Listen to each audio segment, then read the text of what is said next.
Hi, I'm Vanessa Goff-Yu. And I'm Jules, Kendrick. And welcome back to another episode of the Member Spotlight. Welcome Jules back. Here today. Vanessa. How are you? Yeah, I'm good, thank you. Just back from holiday, so in a good mood. Where did you go? Went to Valencia for my sister's 60th. First time I've ever been there. Highly recommend it. Beautiful place to go. Yes, it was great. 3 days. It's also a great time to go as well when all the kids are back at school. It was pretty quiet. Flight over was easy. Yeah, and it was just a beautiful city. Great food. Yeah. Food's always a major thing, obviously. Well, a big thing for you, yeah. So today we've got a conversation with Dave Byrne, don't we? Indeed. The fabulous Dave Byrne, I think. Been working with him across all the different places that he's worked. We love him. He's a great advocate for brand safety, does a lot for the industry. So yeah, looking forward to talking to him. So, ladies and gents, we have the rock climbing Trekkie who might have predicted the Oasis 25 before there was any chatter of the reunion. David Byrne's in the house. Am I right or am I right? I'm not sure about the Oasis thing, but yeah. Well, no, because last time when we had this was probably about a year ago, you were saying that Liam and Noel were having chats or talking again, is what you said. So, oh my gosh, you predicted it and you can't even remember. I know I said that they were talking to each other, but then again, like they've also been talking like aggressively at each other for the past like 15 years. So it doesn't necessarily mean it was a productive conversation. Good point. That is a good point. I like how you say talking at each other, because that is exactly what they have been doing. Yeah, exactly. So, obviously we are talking to you because you are one of the 2 Tag Trust champions this year. How does it feel to be a winner, champ? Well, firstly, I've been vying for this, like Leo vying for an Oscar, so about time. Honestly, I'm kidding. Honestly, like, you know, it's great to be recognized for the efforts like that I've been working on over the past like few years, but honestly, it's more about like this has been such a journey, and like I know we're still on it. And I think it's just great to kind of have a moment to like reflect back and just see like how far we've actually come in the last few years, which has been fantastic. And, you know, it's exciting to kind of continue to improve and elevate the standards. And, you know, the excitement as well comes from the opportunity of like continuing to push the boundaries and strive for excellence. And, you know, I'm thankful to work with a lot of people that do that every single day. And yeah, it was just a nice moment to kind of reflect back on, you know, all of that and just think about the future. So it's quite nice. The great thing about you and why we obviously made you, one of the many reasons we made you a trust champion, is because you're such an advocate, and because that's so key for us as an industry to address the challenges. Is we need advocates and we need people across the supply chain working to get to that kind of common goal of in sort of building that trust across the supply chain. So it's definitely a big thank you from us, and something that's very well deserved, even if you weren't really vying for it. Well, I was told as well that it would come with a watch, but I'm still waiting. Yeah. Don't hold your breath. Got nothing to do with me. Got nothing to do with marketing, I'm afraid. So for anyone who doesn't know you and may or may not have stalked you on LinkedIn, I think, you know, looking at your CV, their eyes would be bulging out of their heads, you know, just looking at your experience and what you have done and achieved throughout your career so far. So what is the weirdest brand safety conversation or sort of weirdest brand safety campaign or conversation around a campaign that you've ever had with a client or a colleague of yours? The one that really sticks out for me, it was not necessarily that it was so weird. It just felt very personal. Basically, I was talking to this like really like well-known CMO. I won't mention their name, won't mention the brand, but I was up in New York in the TikTok offices, and we were basically kind of discussing like what is and isn't medium risk, high risk, low risk. And like, I think the discussion kind of came down to like, oh, is it objective or do the standards work and that kind of thing. And we basically sat in like a tiny little phone booth, like, you know, one of those ones that's meant for one person because there was no office space free. Two of us side by side, and he Cozy. gets out his phone and he starts going through his feed. Now, anybody who knows anything about feeds knows that feeds are very personal, like they are very much personalized to them. So I'm seeing everything that this person is into, like everything. But at the same time, we're also going through it, going like, they'd be like, what do you think? Medium? Medium risk? High risk? Low risk? And like, we're going through this like item by item. So I'm feeling a little bit uncomfortable because I'm like, I'm learning a lot about you and a lot about your interests. And then, but it just gave me this like rare glimpse into this like very professional, like very well put together person's like, you know, the kind of person that you look at their LinkedIn and your eyes really pop out. And then I'm sitting there going, oh, this is like what you watch on your downtime. Cool. All right. I can see how you know, spend your time relaxing. But it was funny though, because it also like kind of actually helped me win them over because they actually started going through it, going like, oh, that's low risk. And I was like, actually, that's medium risk. And they were like, oh, wow, interesting. So they had this idea in their head that some of the stuff that we actually tag as higher risk is they thought it like, or stuff that we kind of tag as high risk, they were like, oh, actually, that's fairly low risk in my mind. And funnily enough, even though it was like this really weird moment, it kind of ended up like opening their eyes to realizing, oh, I can I can be a little bit more open than I thought I could be. And again, it kind of did show that, like, yes, we do have brand suitability standards, but there is some like level of subjectivity based off of like what the marketer actually wants or what the marketer and the brand want to align to.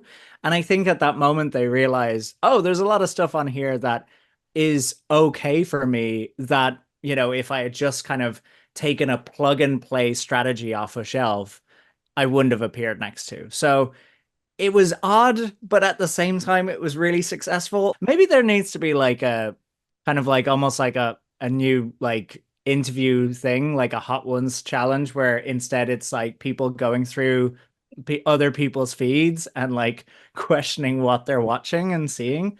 But, you know, just an idea. I think it's really interesting, this kind of addressing the status quo, or the, you know, that's the way we've always done things, and actually having that discussion, especially from a sort of point of view of him as a human being as opposed to the CMO of a brand, and getting to look at it both ways, which, like, oh, as a human being, I'd sort of say that's low risk, but if I was thinking about my brand, oh, it's high risk, and actually maybe finding a bit more balance. But I think also ensuring that we have that conversation continuously, which is like something that you may have deemed as high risk at one stage now is only medium or low risk. And I think that, you know, it's really interesting, and you know, definitely an opportunity, I think, to get brands to open up their eyes a little bit more, and to try new things. So I love that you had that conversation, even if you were squashed in a tiny phone booth to have it.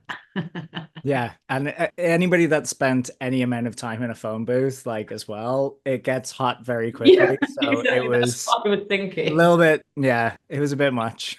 Nosy. Terrible. Yeah, but if also on the flip side of that as well, it gives us the opportunity to diversify that brand safety conversation, right? Because there's been so much that we do at Tag where we talk about different types of topics in front of a large audience, but actually maybe it is about that one-to-one approach that everyone can do a little bit more of, and think about brand safety in a different perspective. Do you think?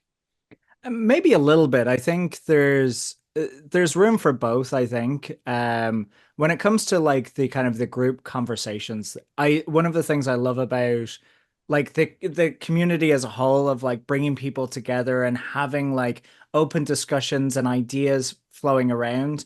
I think that's always good for trying to tackle the shared challenges. You know, when there's something that everybody can agree on, like, hey, we need to figure this thing out, you know, whether it's, hey, there's been this, issues around MFAs. How are we going to tackle this? Like, or minor safety concerns are cropping up. How are we going to tackle this as an industry? But I think when it comes to like the individual preferences of brands and what their brand values are and what like even the marketers' values are themselves, I do think that actually requires like a little bit more of a personal conversation. Where the fact of the matter is like there could be two brands working in the same industry that have very different brand values and should have a very different strategy because of that. And, if they just kind of take this, a one size fits all strategy, they could miss out on some amazing moments, like some absolute fantastic moments for their brand to show up. I always kind of go back to like, Dollar Shave Club versus Gillette, right? They are same industry, they sell blades. I think they actually have the same parent company now. And the thing is, Dollar Shave Club is very much like, are blades good? No, they're effing amazing. Yeah. And uh, Gillette is like, oh, we're the family brand, we're the best man can get. So, they shouldn't have the same like thresholds for what's suitable for them. Like one is a punchy, like we're trying to do something different.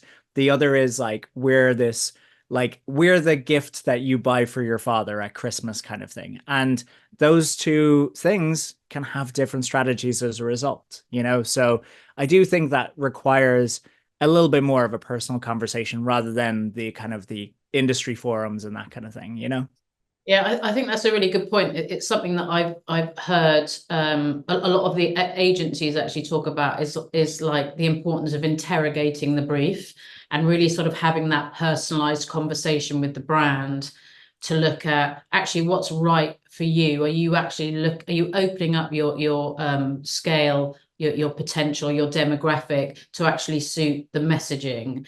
And that's a really good example of two totally different types of messaging, potentially totally different types of demographic, but also they're prepared to appear into probably totally different environments as well, which I think is really important. So I love that kind of the sort of interrogation, and also that kind of idea around using brand safety to drive growth as opposed to looking at it to reduce risk. And something like Dollar Shave Club is actually looking at that. It's like, how do we drive growth? How can we open up the kind of environments that we can look at, which I think is great. But what I wanted to sort of go back to is you talked about the sort of importance of collaboration, and anyone who sort of heard me speak, I'm always talking about the 3C sort of collaboration, commitment, and cooperation. And I think that's one of the things that we are able to do at TAG within the working groups is get all the pieces of the jigsaw together so we can look at the puzzle as a whole, because everyone has a different bit to bring in. So I was just wondering if you your experience of obviously all the work that you put into the TAG working groups, if you've got any kind of examples of when that you felt that's really worked, when we've kind of come together as an industry, looked at a topic and actually come up with something to address a challenge. Do you know what? I think I think it's still a bit of a work in progress, but TAG did a fantastic session in London earlier on this year where we started talking about, tackling generative AI. And the amazing thing, and that I loved about that session is you had the likes of platforms like Meta were in the room. You had news publishers in the room, like you had News UK and others. You had agencies in the room. You had NBC Universal. You had major advertisers. You had such a wealth of folks, and like you had people representing third party tech capabilities, and it was a wonderful spectrum of the supply chain that was in the room. And what I would say is that the way that the conversation went was that everybody agreed that TAG is the place where they can have this conversation, and that we can kind of start coming up with standards around the use of AI and how it's being used as part of the brand safety standards. Now, the interesting thing that I found though was that if you think about who is in that room, everybody agrees that they need to move forward, but their methodology for how they think it should move forward is very different. And I think like one of the great things that happened in that room was that actually having a very open discussion of like where everybody's coming from, what everybody's seeing. Even the best journalists are going to be using Gen AI in a few years. So if you start marking everything as Gen AI as like something that needs to be addressed, like, you know, you actually again subsequently negatively impact journalism. And I think that was like eye-opening for a lot of people in the room. So then it became more about like, well, should we think about the Gen AI as a tool and how that tool is being utilized versus just like Gen AI equals potentially harmful content.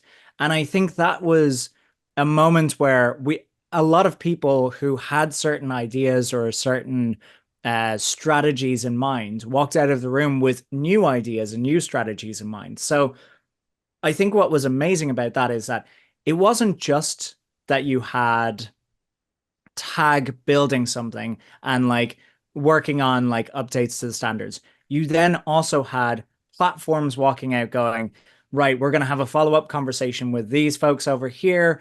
Actually, let's talk about tweaking this strategy. You had advertisers going, oh, actually, you know, maybe I don't need to be as concerned about appearing next to anything generative AI.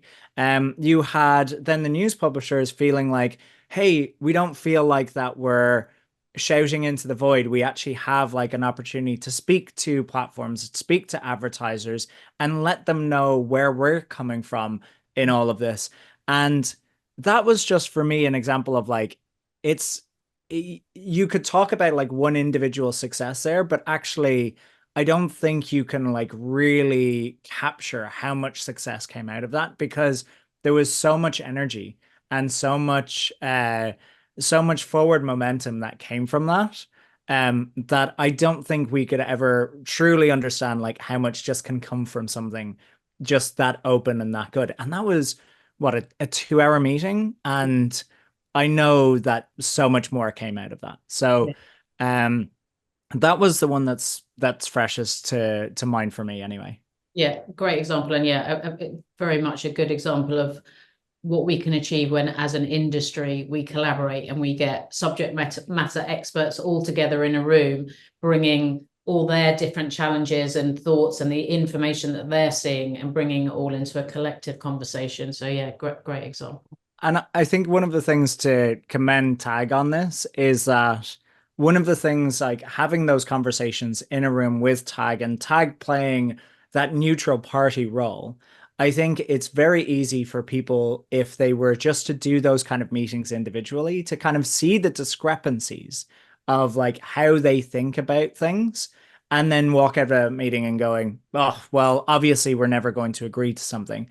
But I think Tag coming in as a neutral party was able to find the commonalities and was able to build off of that and actually be able to move things forward from the commonalities. So I think that's like a huge benefit, because one thing is that, you know, we all want to improve things. We want to move the needle forward. We want to raise the bar on what we're doing. We're not going to always agree on how to do that, but starting from the commonalities and finding those commonalities in the first place to build from is a monumental task. And I think that's just what Tag did really well in that session. Thank you. Good to hear. Seeing you're so embedded in the Tag community and you've said such amazing things about our events so far. You know, you've been to our advocacy day, which is our public policy day that we had last year. Yeah.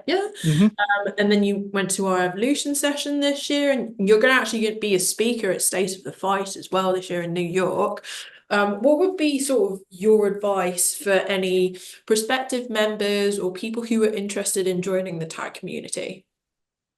Don't just sign up on the site and